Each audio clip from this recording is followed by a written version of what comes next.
When the youth die, we always say they pass before their time.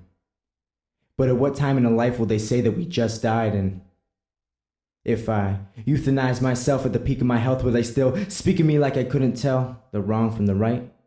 Shit, I bet they would call me kid. I bet they would call me innocent. Tring your finger to the head, tell me when and I'll pull it in. Cause I'm the first of a dying breed and all I wanted was a dynasty of poetry speaking honesty. But it ended back in indecision and the misery of the mystery of what people will think of me if I live to 20-something and don't end up dying in my teens. Like, is it before my time yet? Okay, just tell me when. Because if all we have is how we're remembered, I'll burn a church down just to get trapped under in a heroic suicide of trying to save another life, but I knew nothing was for me inside. It was my cover, and I'm up to my neck in nooses. I don't mean to be a nuisance, but the inconvenient truth is found when all the fucking news says is guns, guns, weather, guns, guns, and yet another shooting. There's too many half-empty coffins. We care for one day, shrug it off and say the youth dies so often. True.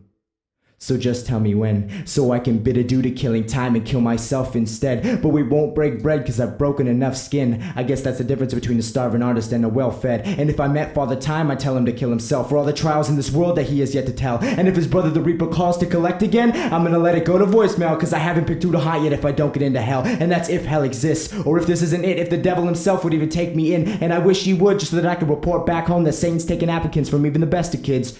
Just like me, who don't know how much blood to drink until I taste the grapes. Or if by then would I be wasted enough to dance on my own grave?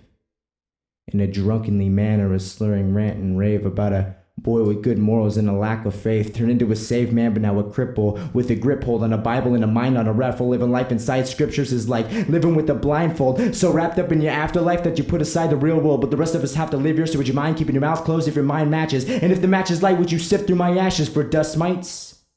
But it's me, so dust mite knots are more likely. The only trophy that I ever earned was an urn for life participating, and I'm just waiting to fill it. We're all just waiting to fill it.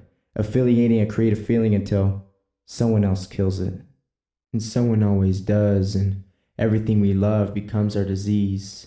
Eventually, getting words from my mind to yours will be like pushing a corpse down the street, just to kick him in his grave so we could say, yo, here lies a guy who died in perfect timing. You just tell me when and I'll make that corpse me.